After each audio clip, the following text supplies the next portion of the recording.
Mama Nale karena suami saya orang Rote, Marga Nale, jadi biasa dipanggil Mama Nale. Yang pertama-tama saya mau terima kasih buat Tuhan Yesus yang empunya tiap kehidupan bagi kita semua. Amin. Bersyukur bahwa Tuhan baik, sungguh baik, teramat baik, terkhusus buat saya secara pribadi. Puji nama Tuhan, di sini saya mau menyaksikan satu perkara yang Tuhan kerjakan dalam kehidupan saya, di mana dalam awal tahun saya mengalami satu penyakit, di mana penyakit tumor. Minta maaf di payudara sebelah kiri saya. Dalam perjalanan waktu yang terbilang selama 3 minggu, saya mengalami keadaan situasi yang menurut saya itu tidak mudah. Dan terkadang saya tidur tanpa harus pakai pakaian, minta maaf. Dan itu suami saya menyaksikannya tersendiri. Dan dalam waktu 3 minggu tersebut, saya mengambil tindakan untuk saya ada dalam pergumulan doa puasa. Dan ketika dalam doa puasa, Tuhan bukakan bahwa itu penyakit turunan dari nenek moyang saya. Terkadang saya sering dengan suami bahwa ketika saya sudah hidup baru dalam Tuhan, tentu segala kutuk tidak harus menyertai kehidupan saya. Tetapi saya percaya bahwa karena hal itu belum saya lepaskan sepenuhnya, maka saya pun mengalami penyakit demikian.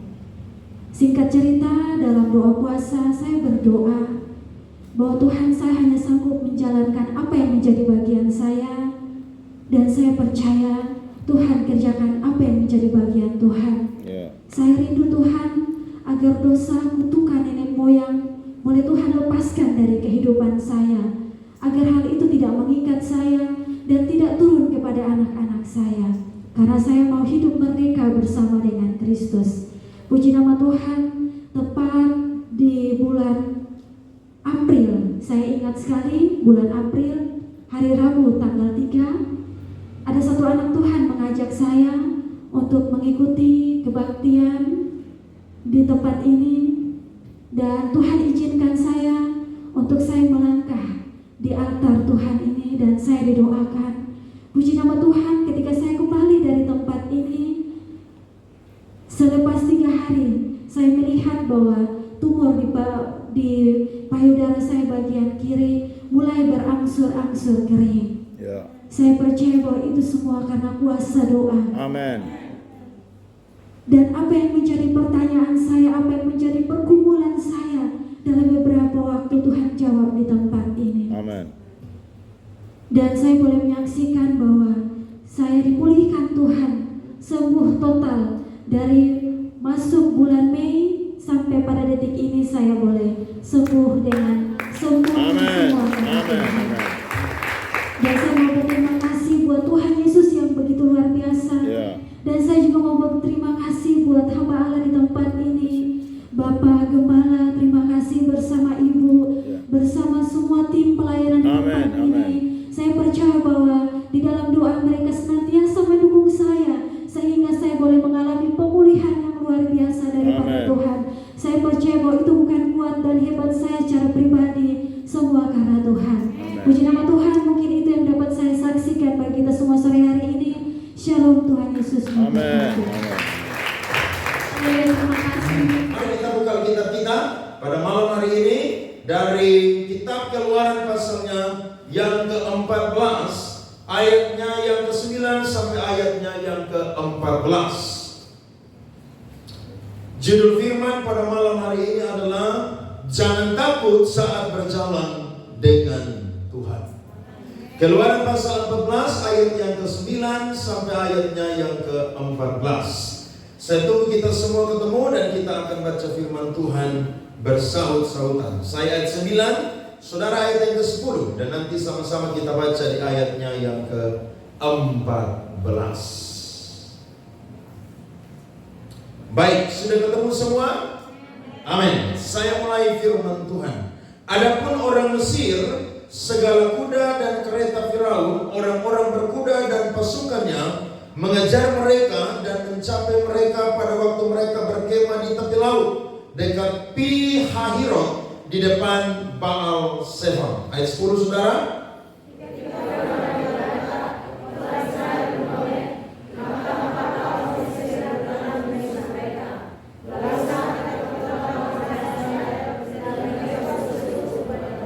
Perhatikan. Dan mereka berkata kepada Musa, apakah karena tidak ada kuburan di Mesir, maka engkau membawa kami untuk mati di padang gurun ini? Apakah yang kau perbuat ini terhadap kami dengan membawa kami keluar dari Mesir?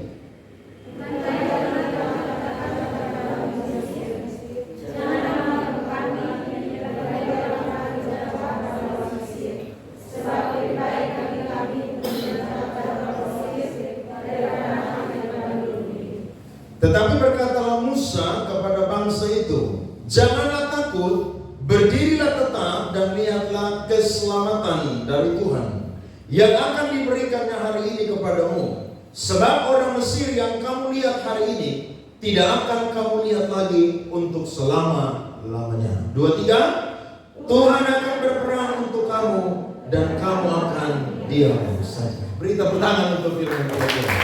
Amin. Kalau kita belajar tentang kehidupan perjalanan daripada Musa, dia adalah seorang yang tidak pernah bermimpi, saudara-saudara, untuk menjadi pemimpin. Tetapi Tuhan punya rencana yang luar biasa sehingga Tuhan itu memilih Musa dan menyelamatkan Musa. Bahkan Tuhan memproses Musa kurang lebih 40 tahun. Bagaimana dia harus setia dalam perkara kecil, yakni menggembalakan kambing domba.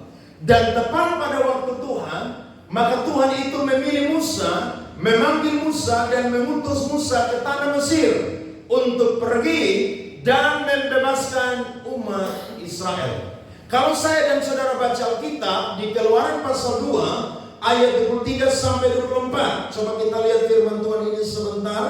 Keluaran pasal 2 ayat 23 sampai 24. Lama sesudah itu matilah Raja Mesir. Tetapi orang Israel masih mengeluh karena perbudakan. Dan mereka berseru-seru sehingga teriak mereka minta tolong karena perbudakan itu sampai kepada Allah. Saudara perhatikan, mereka itu berseru-seru supaya mereka dibebaskan dari perbudakan. Dan Tuhan juga sementara bekerja untuk memanggil Musa, memilih Musa dan mengutus Musa. Jadi ini sebuah konfirmasi ilahi bagi Musa maupun juga bagi umat Israel bahwa mereka ini akan jadi satu bangsa yang akan keluar dari Mesir dan akan menuju tanah perjanjian yang Tuhan janjikan. Ayat 24 berkata, Allah mendengar mereka mengerang, lalu ia mengingat kepada perjanjiannya dengan Abraham, Ishak dan Yakub. Saudara lihat, 430 tahun mereka ada di Mesir. Tapi Tuhan tidak pernah melupakan keturunan daripada Abraham, Ishak, dan Israel. Tuhan setia dengan perjanjiannya.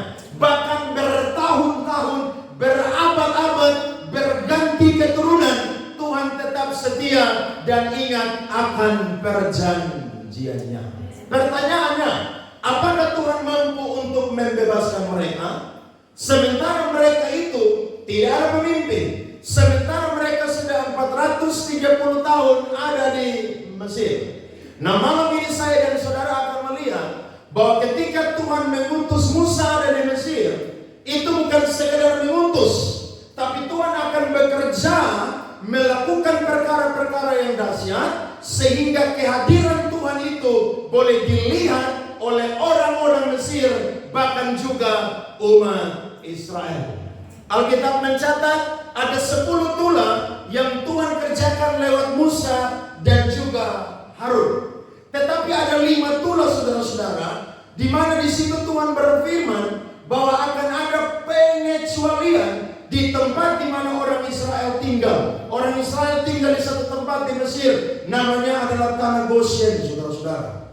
Mereka itu saudara melihat bagaimana Tuhan bekerja dengan dahsyat sehingga tula-tula yang ditimpakan kepada orang Mesir, orang Israel aman tentram di tanah Goshen. Saya akan angkat ini, saudara perhatikan di depan, saya sudah catat saudara-saudara. Kita akan lihat bagaimana tulang yang keempat, yakni lalat pikat. Keluaran pasal 8 ayat 22 sampai 24. Kalau saudara mau catat, silakan saudara-saudara. Saya akan baca untuk kita. Tetapi pada hari itu, aku akan mengecualikan tanah Goshen, di mana umatku tinggal, sehingga di sana tidak ada tempat terdapat pikat, supaya engkau mengetahui bahwa aku Tuhan ada di negeri ini. Sebab aku akan mengadakan perbedaan antara umatku dan bangsamu. Besok tanda mujizat ini akan terjadi. Ayat 24, Tuhan berbuat demikian, maka datanglah banyak-banyak pikat ke dalam istana Firaun dan ke dalam rumah pegawai-pegawainya dan ke seluruh tanah Mesir. Negeri itu menderita karena pikat. Itu tulah yang keberapa saudara? 4. Sekarang kita lihat tulah yang kelima, yakni penyakit sambar. Keluaran 9 ayat 3 sampai 6. Alkitab berkata, maka ternakmu yang ada di padang kuda, keledai, unta, lembu, sapi, dan kambing domba akan kena tulah, yakni kena penyakit sambar yang dahsyat. Dan Tuhan akan membuat apa saudara-saudara? Perbedaan antara ternak orang Israel dan ternak orang Mesir, sehingga tidak ada yang akan mati seekor pun dari segala ternak orang Mesir. Sekarang kita lompat ke tulah yang ketujuh. Keluaran pasal 9 ayat 24 sampai 26. Juga segala tumbuh-tumbuhan di padang ditimpa binasa oleh hujan itu, dan segala pohon di padang ditumbangkannya. Ayat 26. Hanya di mana saudara? Di tanah Goshen, tempat kediaman orang Israel, tidak ada turun hujan es. Saudara lihat, Tuhan bikin pengecualian. Supaya apa? Supaya membedakan antara umat pilihan Tuhan dengan bukan umat pilihan Tuhan. Yang keempat, tulah yang ke-9, Keluaran 10 ayat 21 sampai 23. Berfirmanlah Tuhan kepada Musa, ulurkanlah tanganmu ke langit supaya datang gelap meliputi tanah Mesir, sehingga orang dapat meraba gelap itu. Lalu Musa mengulurkan tangannya ke langit, dan datanglah gelap gulita di seluruh tanah Mesir selama 3 hari. Dan tulah yang terakhir adalah tulah yang ke-10. Kematian semua yang sulung yang ada di Mesir. Keluaran 10 ayat 21 sampai Keluaran 11 ayat 5 sampai ayatnya yang ke-7. Maka tiap-tiap anak sulung di tanah Mesir akan mati, dari anak sulung Firaun yang duduk di taktanya sampai kepada anak sulung budak perempuan yang menghadapi batu kilangan, juga segala anak sulung hewan. Dari 10 tulah dan khususnya 5 tulah yang kita sudah dengar tadi, dengan ada pengecualian, kita bisa ambil kesimpulan bahwa Tuhan yang ada di tengah-tengah umat Israel adalah Tuhan yang ajaib, dahsyat, dan perkasa. Amin. Karena dukun-dukun Mesir yang bernama Yanes dan Yambres bisa melakukan, tapi tidak semua mereka bisa melakukan apa yang Tuhan kerjakan lewat Musa dan juga Harun. Firaun ini mengeraskan hati, sehingga dia ini tidak mau izinkan orang Israel keluar dari tanah Mesir. Tapi Alkitab berkata, tindakan keraskan hati daripada Firaun ini membuat orang Israel akan melihat bagaimana Tuhan akan bekerja, sehingga orang Israel akan melihat bagaimana Firaun, umat Mesir, bahkan juga tentara-tentara Mesir tidak akan pernah hidup selama-lamanya lagi. Akhirnya Tuhan bawa mereka keluar dari tanah Mesir. Mereka berjalan saudara harusnya Tuhan bawa mereka itu melewati tanah Filistin. Yang 3 hari mereka itu akan cepat sampai di tanah Kanaan. Waktunya tidak lama, hanya 3 hari. Tetapi Alkitab berkata, Tuhan tidak mau tuntun mereka lewat situ, karena Tuhan itu berpikir nanti mereka bertengkar dengan Tuhan, karena mereka akan menghadapi peperangan bersama dengan orang Filistin. Akhirnya Tuhan berubah skenario. Tuhan bilang kalian bergerak kembali dan kalian harus berkemah di depan Baal Zephon.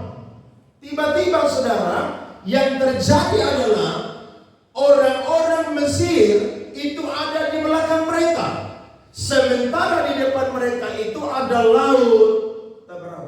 Jadi kesimpulannya, mereka ini terkepung.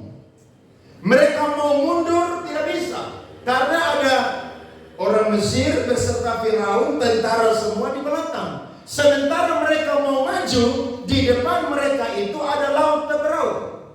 Saya dan saudara kalau dalam posisi demikian, kira-kira apa yang menjadi reaksi saya dan saudara? Saya yakin pasti saya dan saudara pun juga sedikit banyak akan takut, saudara-saudara. Dan ketakutan kita membuat saya dan saudara itu bisa panik. Makanya Alkitab berkata tadi kita baca firman, mereka itu protes kepada Musa. Mereka berkata, Musa, kami ini sudah ngomong kepada kamu bahwa lebih baik kami itu mati di Mesir. Kalau kita bandingkan dengan pasal 2 ayat 23 dan 24, ini bertolak belakang. Karena mereka punya doa, mereka punya seruan keluar dari Mesir. Sementara ketika Tuhan sudah mau mereka lewat kepemimpinan Musa, mereka berkata mereka mau mati di Mesir. Ini sama kayak manusia yang panas salah, hujan salah. Waktu panas dia bilang Tuhan kasih hujan. Waktu hujan dia bilang Tuhan seperti apa nih Tuhan? Kasih panas. Kamu mau apa sayang? Iya kan? Kita ini saudara-saudara maunya ikut maunya kita. Padahal saya mau berkata, kalau saya dan saudara anak Tuhan, Tuhan punya rancangan itu tidak terselami oleh pikiran saya dan saudara. Tuhan punya jalan-jalan tidak pernah terselami oleh pikiran saya dan saudara. Sebab Tuhan pernah berjanji kepada Abraham, Ishak dan Israel. Dan Tuhan sangat setia dengan perjanjiannya. Mereka ketakutan. Sampai Alkitab berkata, kata ketakutan tadi saudara terulang sebanyak 2 kali. Tapi malam ini saya percaya kita semua belajar dari kehidupan umat Israel. Dan saya dan saudara tidak boleh menjadi orang-orang yang takut hari-hari ini. Saya tidak tahu saudara datang malam hari ini, saudara sedang takut tentang hal apa. Mungkin saudara sedang takut karena saudara tidak tahu apa yang terjadi di depan saya dan saudara. Mungkin saudara takut bahwa saudara tidak akan punya masa depan yang hebat seperti keluargamu, saudaramu, bahkan orang lain. Bahkan engkau takut menghadapi hari esok karena engkau melihat bahwa masa depanmu seakan suram di depan. Ataupun juga kebutuhan-kebutuhan pergumulan saudara yang membuat saudara itu ketakutan. Saya mau berkata malam hari ini, saya dan saudara tidak boleh takut. Sebab Tuhan berjalan bersama dengan saya dan saudara. Dan saya dan saudara sedang berjalan bersama dengan Tuhan. Amin. Jangan takut. Kalau saudara jalan dengan Tuhan, berarti Tuhan ada di depan, Tuhan ada di samping, Tuhan ada di belakang, bahkan Tuhan juga ada di dalam saya dan saudara. Lihat Keluaran 13 ayatnya yang ke-20 sampai 22. Perhatikan firman Tuhan ini. Demikianlah mereka berangkat dari Sukot dan berkemah di Etam, di tepi padang gurun.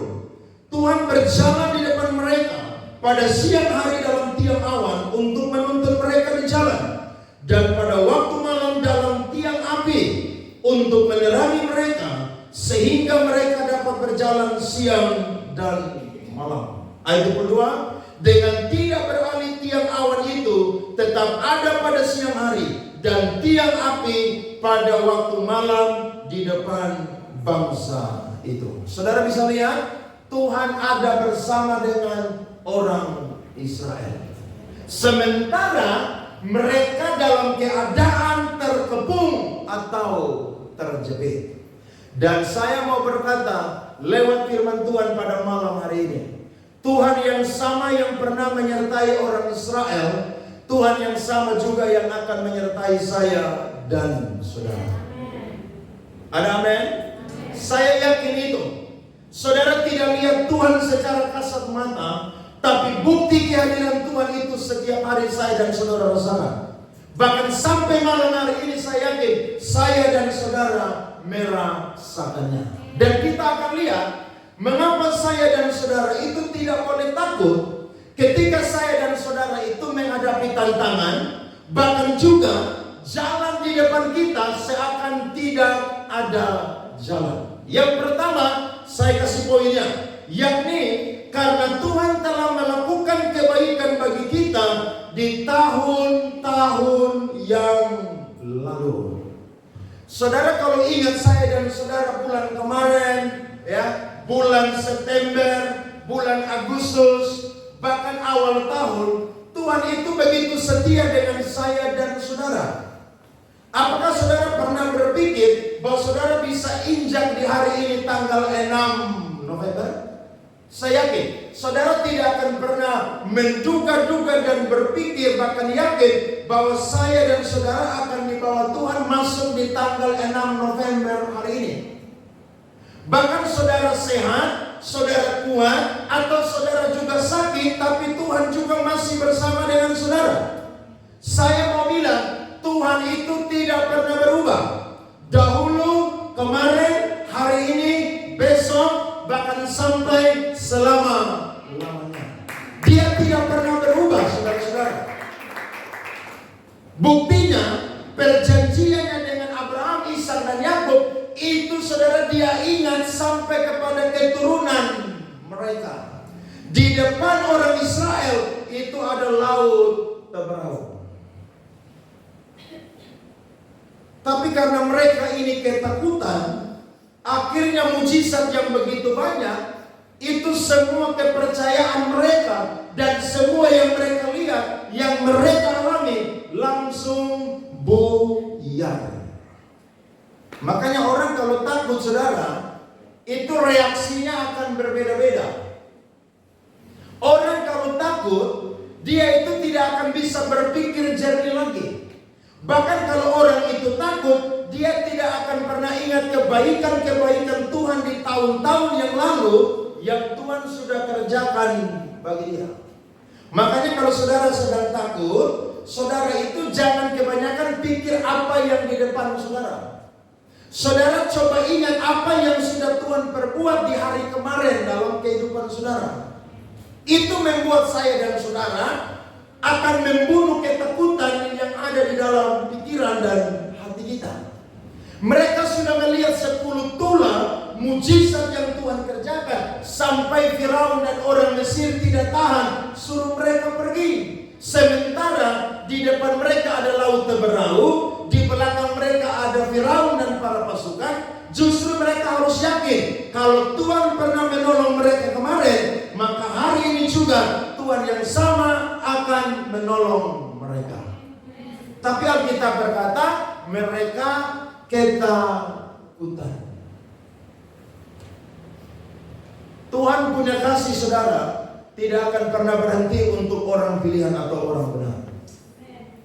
Saya dan saudara mau jatuh dalam dosa model apapun, kasih Tuhan itu tidak akan sebanding dengan dosa dan saya saudara punya perbuatan yang salah di hadapan Tuhan. Tidak akan pernah.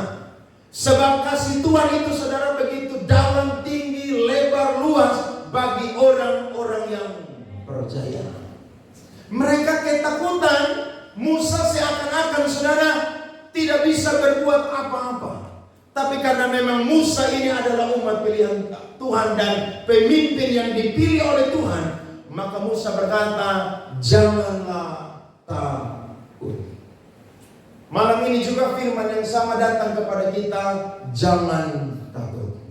Apa ketakutan yang sedang menimpa saya dan saudara malam hari ini? Saya ingat dulu ya, saya waktu tamat SMA tuh, saya itu bingung mau jadi apa. Sementara teman-teman saya sudah ada yang jadi polisi, sudah ada yang kuliah, saya ini masih pelayanan kiri kanan ke sana ke sini, saudara, hanya sibuk di gereja saya, di gereja saja. Sampai-sampai saya tanya Tuhan saya ini mau jadi apa? Karena saya punya cita-cita mau jadi polisi, tidak jadi. Saya kuliah mau tes, saudara, tidak lulus. Maunya apa Tuhan? Saya lihat di depan saya ini suram sekali. Sama seperti kabut, saudara, yang buat saya dan saudara tidak bisa lihat pemandangan yang ada di depan. Tapi saya setia saja terus ibadah melayani Tuhan. Tiba-tiba Tuhan panggil saya untuk pergi sekolah pendeta. Dan saya tidak pernah berpikir untuk mau jadi hamba Tuhan. Tapi saya ikut maunya saja pergi sekolah. Lulus, saudara, tidak mau lagi jadi hamba Tuhan, lari, saudara. Tapi ketika saya jadi hamba Tuhan hari ini, baru saya percaya bahwa ternyata skenario-nya Allah itu indah dan luar biasa. Saya dan saudara tidak akan paham di depan, nanti akan paham di belakang. Kita ini kebanyakan ketakutan, protes, berkelahi dengan Tuhan ketika ada tantangan. Kita doa, Tuhan, saya rindu diberkati oleh Tuhan. Tapi sebelum Tuhan kasih berkat, Tuhan kasih masalah, saudara-saudara, untuk saya dan saudara. Dan biasanya berkat itu selalu dibungkus dengan kado yang namanya adalah masalah. Saya dan saudara melihat, kok model begini kehidupan saya? Kok Tuhan mau bawa saya menikmati kehidupan yang diberkati? Kok tantangannya model begini? Nah, kadang-kadang saya dan saudara tidak mengerti. Yang ada adalah ketakutan. Tapi malam hari ini saya mau kembali ingatkan kita lewat apa yang Tuhan kerjakan lewat orang Israel. Kalau Tuhan sanggup melakukan perkara yang ajaib bagi Israel, Tuhan juga sanggup melakukan bagi kita. Maka saya dan saudara tidak boleh melupakan kebaikan-kebaikan Tuhan. Nanti biasanya akhir tahun itu ada ramalan-ramalan tentang tahun depan. Betul kan? Nanti ada yang ramal, ya akan terjadi bencana di sini, akan terjadi kelaparan di sini, akan terjadi krisis moneter di sini. Bahkan saya lihat di video di YouTube ada satu hamba Tuhan itu main penglihatan terus, saudara, tentang 2025. Dan dia berkata 2025 Indonesia akan mengalami resesi ekonomi. Saudara sudah pernah dengar orang bernubuat atau dapat penglihatan model demikian? Banyak sekali. Bahkan peramal-peramal ekonomi, saudara, itu berkata tahun depan tidak akan lebih baik daripada tahun ini. Saya mau bilang kepada kita semua orang bilang di depan itu susah. Tapi saya juga mau bilang, benar di depan itu kita susah, tapi lewat juga, saudara-saudara. Iya kan? Loh, siapa bilang saya dan saudara itu akan menghadapi hari esok yang baik-baik saja? Tidak. Selama kita ada di planet yang namanya bumi, kita akan menghadapi hal-hal yang tidak menyenangkan. Kita akan menghadapi, saudara, hal-hal yang mungkin membuat saya dan saudara takut. Dan ketakutan itu bisa membunuh iman saya dan saudara. Tapi saya mau berkata, kalau jalan dengan Tuhan, saya dan saudara percaya saja. Percaya saja deh, percaya aja.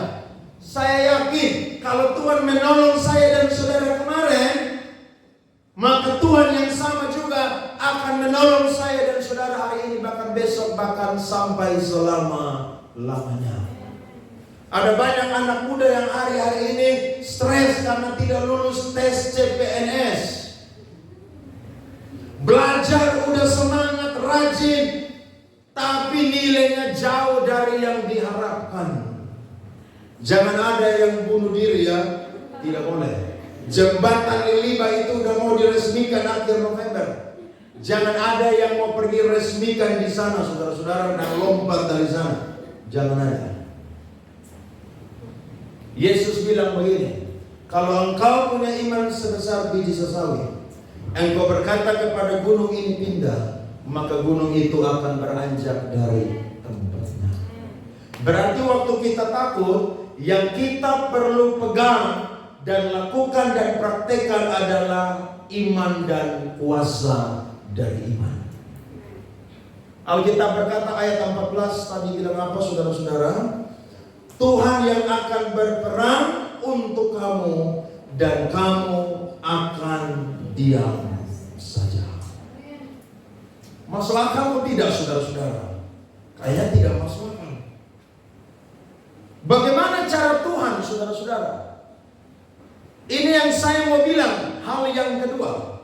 Saya dan saudara tidak boleh takut, bahkan tidak ada jalan di depan saya dan saudara sekalipun. Karena yang kedua adalah Tuhan yang akan berperang ganti saya dan saudara.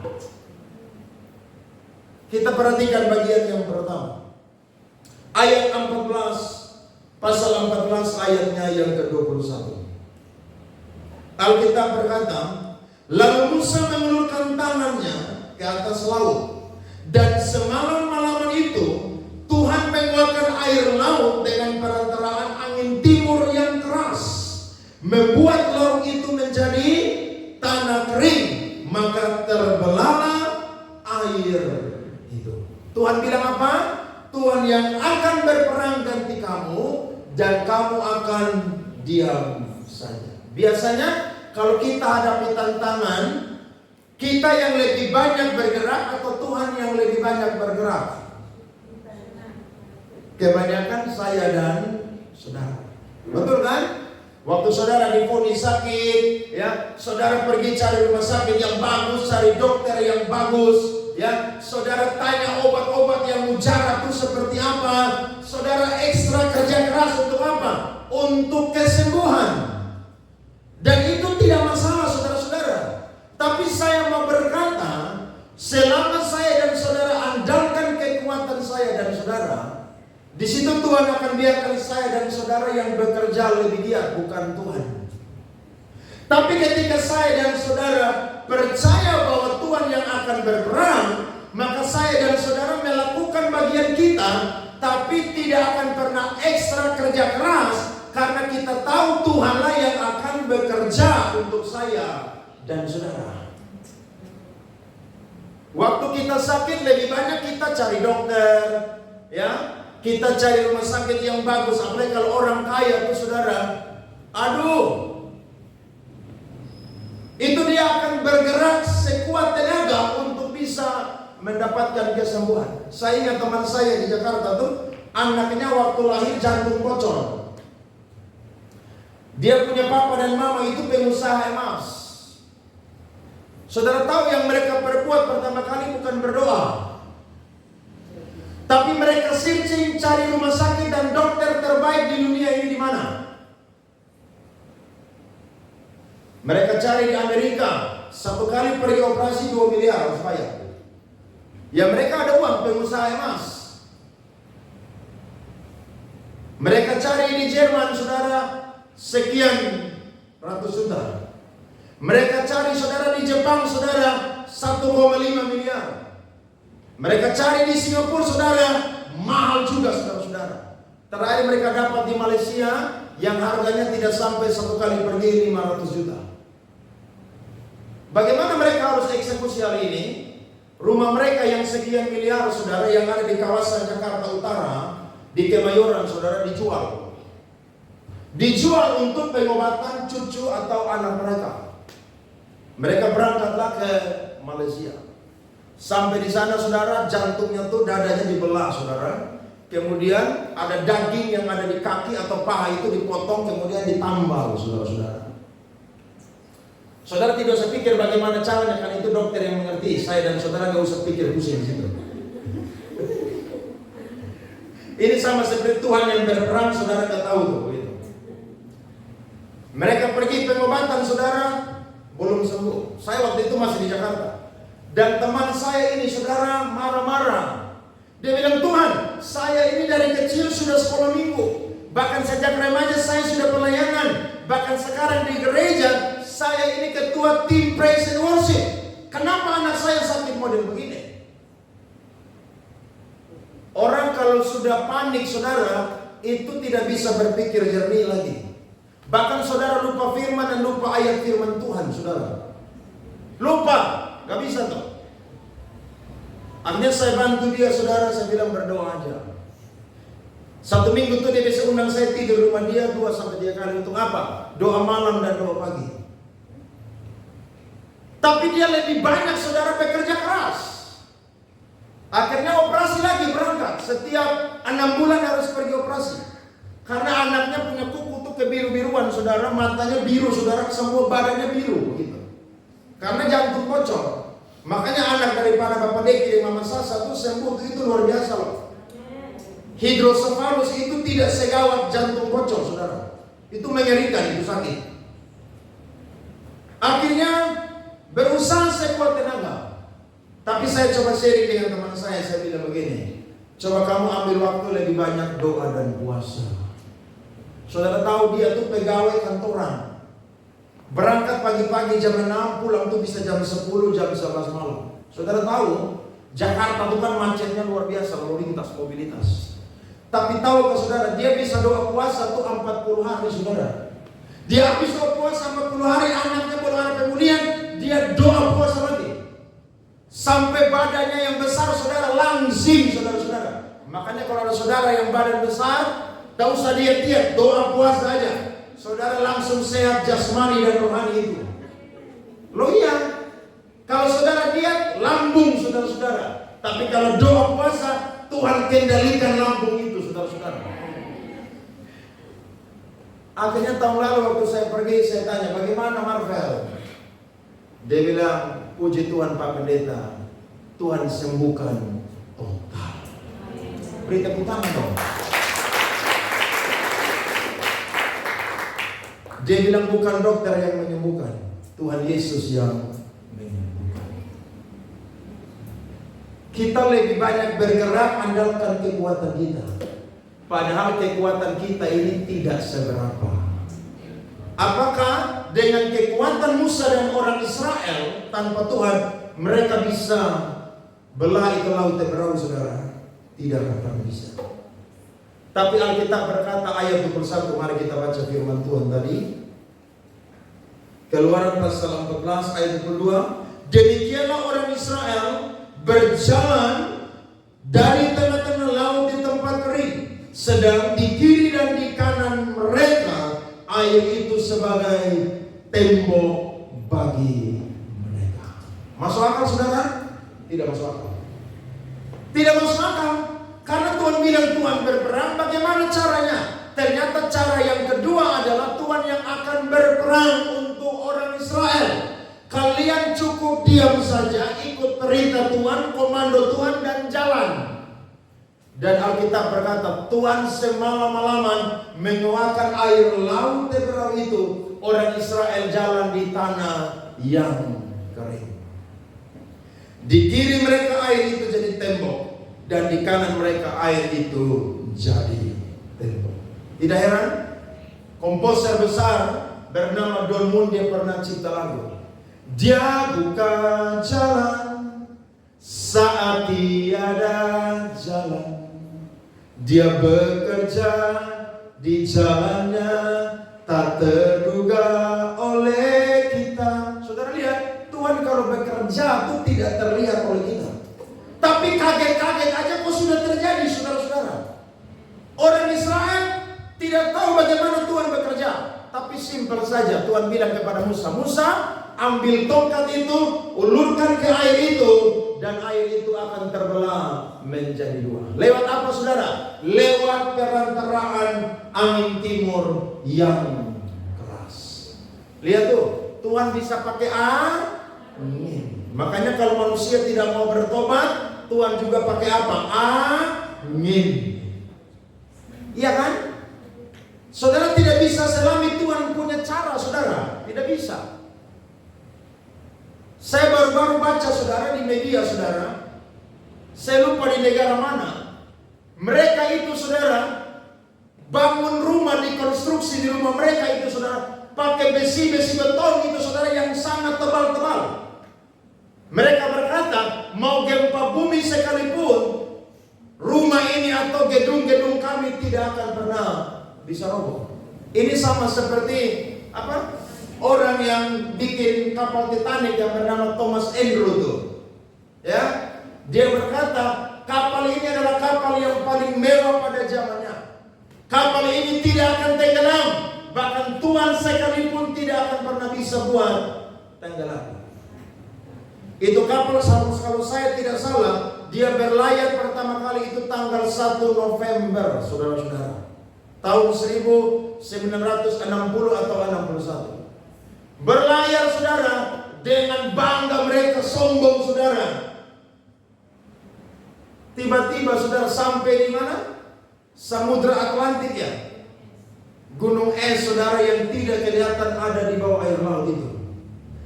Kapal yang begitu megah, saudara, tabrak, saudara. Bocor, saudara. Semua orang yang ada di dalam panik. Lihat, orang kalau andalkan kekuatan itu Tuhan tidak suka, saudara. Justru saudara harus belajar apa? Berserah. Bahkan ada seorang yang bernama Marilyn Monroe. Saudara tahu Marilyn Monroe? Artis yang terkenal pada zamannya. Ada seorang penginjil datang ketemu dia dan berkata, kamu harus percaya Yesus, harus bertobat. Dia bilang, siapakah Yesus itu? Saya tidak mau percaya kepada dia. Langgar beberapa bulan, saudara, dia mati overdosis karena obat yang begitu banyak, saudara. Bahkan ada seorang yang bernama John Lennon. Saudara tahu John Lennon? Vokalis The Beatles yang sangat legendaris. Dia berkata, The Beatles dengan Tuhan Yesus, The Beatles akan lebih terkenal. Bahkan pengajaran Tuhan Yesus atau firman Tuhan atau Alkitab tidak akan terkenal, tapi akan punah, saudara-saudara. Tapi dia mati dalam keadaan yang mengenaskan. Idola dia sendiri, saudara, tembak dia, kasih mati, saudara. Orang kalau andalkan kekuatan, saudara, akan melihat kehancuran. Tapi kalau orang andalkan Tuhan, dia akan melihat mujizat dan pertolongan. Amin, saudara. Hasilnya yang pertama adalah orang Israel jalan di tanah yang kering. Apapun pergumulan, ketakutan saudara malam hari ini, mungkin ada yang sudah takut sebelum masuk 2025. Gak usah takut. Amin. Tak usah takut. Tuhan ada di hari esok saya dan saudara. Jangan khawatir. Yakin dan percaya. Dalam 1 detik pun juga pertolongan Tuhan masih bisa terjadi buat saya dan saudara. Masih bisa. Tuhan terlalu sanggup, saudara. Masih sangat bisa. Dan yang kedua, saudara, kita melihat bagaimana Tuhan itu mengacaukan tentara orang Mesir. Tuhan yang berperang. Ayat 23 sampai ayatnya yang ke-25. Perhatikan firman Tuhan. Keluaran 14. Orang Mesir mengejar dan menyusul mereka. Segala kuda Firaun, keretanya dan orangnya yang berkuda sampai ke tengah-tengah laut. Dan pada waktu jaga pagi, Tuhan yang ada di dalam tiang api dan awan itu memandang kepada tentara orang Mesir. Lalu dikacaukannya tentara orang Mesir. Ia membuat roda keretanya berjalan miring dan maju dengan berat.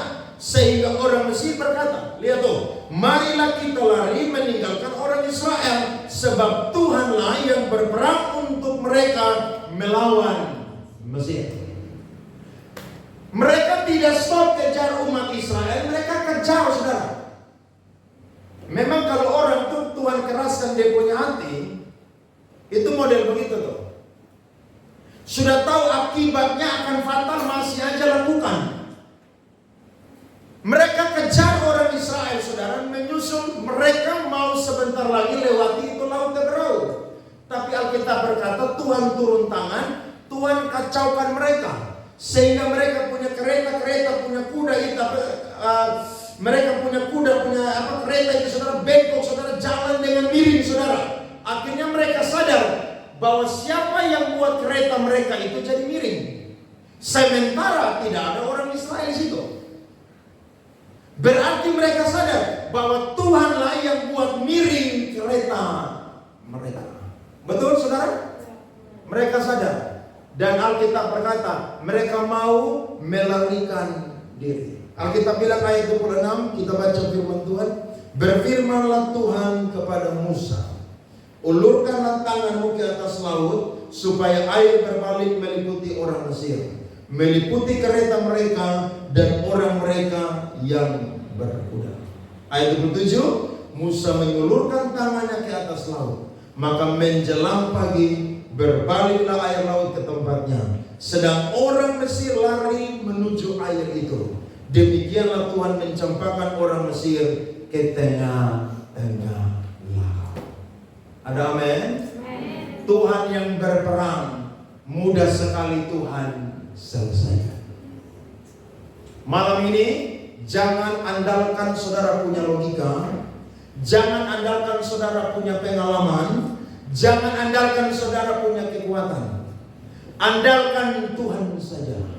Kalau Tuhan bilang dia berperang ganti saya dan saudara, itu akan mudah sekali dia kerjakan. Akan mudah sekali. Saudara mau memulai usaha, saudara bingung bagaimana saya punya usaha ini akan dikenal orang, ditahu orang, bahkan bisa laris manis, laku dan lain sebagainya. Saya mau bilang kepada saya dan saudara malam hari ini, biarkan Tuhan yang bekerja. Saudara bergumul untuk saudara punya suami belum tahu bertobat. Justru dia semakin menjadi-jadi, bukan tambah baik. Saudara serahkan dia kepada Tuhan. Nanti Tuhan yang akan rubah dia dan pulihkan dia. Saudara berdoa, saudara punya anak-anak semakin hari semakin nakal, tidak mau dengan orang tua, tidak pedulikan ibadah, tidak hiraukan agama. Saudara serahkan kepada Tuhan. Nanti Tuhan yang akan bekerja, Tuhan yang akan berperang ganti saya dan saudara. Kalau saudara yang berperang, manusia akan mampu kalahkan saya dan saudara. Coba aja, ibu-ibu lawan suami di rumah tuh. Saudara perang, saudara habis dari dia. Dia akan lebih sadis dari saudara-saudara. Saudara ambil piring, saudara lempar piring terbang seperti UFO. Dia ambil linggis, saudara tahu linggis. Habis saudara. Tapi kalau saudara biarkan Tuhan yang berperang, nanti Tuhan yang setel dia, orang tukang bilang. Nah kalau Tuhan yang setel, berarti dia tidak akan pernah bisa berkutik. Tuhan kalau setel orang itu gampang saudara. Gampang. Tiba-tiba jatuh stroke. Iya kan? Saudara pernah lihat bapak-bapak nyong-nyong yang nakal, yang bandel, kepala batu, tidak mau dengar Tuhan, istri doa, anak-anak doa buat dia. Nanti Tuhan yang perang ganti mereka, itu gampang sekali.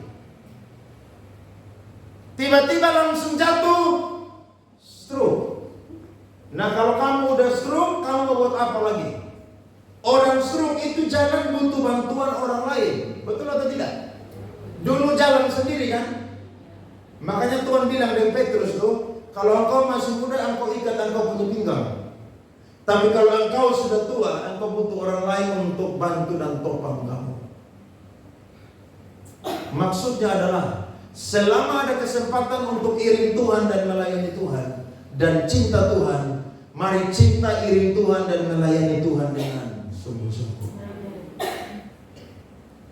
Tuhan kalau pukul orang itu saudara gampang sekali. Banyak cara Tuhan. Saudara gak usah pusing Tuhan bagaimana atasi saya punya suami, anak, keluarga, lingkungan yang model begini. Saudara cukup berdoa aja. Nanti Tuhan akan intervensi, Tuhan akan bantu saya dan saudara. Bahkan pergumulan saya dan saudara, Tuhan akan bisa selesaikan. Kalau Tuhan tidak tolong saya dan saudara kemarin, malam ini Tuhan akan tolong saya dan saudara. Tapi kalau malam ini Tuhan tidak tolong saya dan saudara, besok atau lusa atau minggu depan atau tahun depan, Tuhan akan bisa tolong saya dan saudara. Amin. Sebab kalau Tuhan Kalau Tuhan bisa buka jalan untuk satu umat yang besar, maka Tuhan juga bisa buka jalan untuk satu keluarga yang kecil. Tuhan bisa buka jalan untuk satu orang yang sedang ketakutan. Tuhan bisa. Satu bangsa aja bisa kok. Masakan satu orang saja dan satu keluarga tidak bisa? Itu sangat-sangat bisa. Anak muda, jangan takut akan hari depanmu. Hari depanmu indah penuh dengan harapan. Orang-orang tua, jangan takut menghadapi hari esok, karena ada Tuhan yang bersama dengan saya dan saudara di tengah-tengah keluarga kita. Dan Alkitab berkata, mari kita baca firman Tuhan ayat yang terakhir 30 sampai ayat yang ke-31. Demikianlah pada hari itu Tuhan menyelamatkan orang Israel dari tangan orang Mesir. Dan orang Israel melihat orang Mesir itu mati terhantar di pantai laut. Ketika dilihat orang Israel betapa besarnya perbuatan yang dilakukan Tuhan terhadap orang Mesir, maka takutlah bangsa itu kepada Tuhan, dan mereka percaya kepada Tuhan dan kepada Musa hambanya itu. Tadi di depan mereka comel atau tidak, saudara? Comel. Tadi di depan mereka mengeluh atau tidak, saudara? Mengeluh. Bahkan mereka tuh berkelahi dengan Musa. Tapi ternyata di belakang baru mereka melihat Tuhan itu kalau bekerja itu tidak pernah terlintas oleh pikiran manusia. Di ujung baru mereka itu percaya. Makanya malam hari ini saya dan saudara kalau hadapi tantangan pergumulan atau apapun, jangan cepat-cepat ribut bertengkar sama Tuhan. Tapi coba saudara ikuti cara kerjanya Tuhan. Percaya nanti di akhir baru saya dan saudara memahami bahwa ternyata Tuhan itu dahsyat, ajaib dan luar biasa. Ada amin saudara-saudara? Saudara kalau mengalami mujizat seperti orang Israel, melewati laut terbelah, saudara-saudara, saya yakin malam ini pun juga tersedia mujizat bagi saya dan saudara yang mau percaya kepada Tuhan. Amin untuk kebenaran firman. Mari bangkit berdiri saudara. Kita nyanyikan pujian, ku berserah, ku berserah.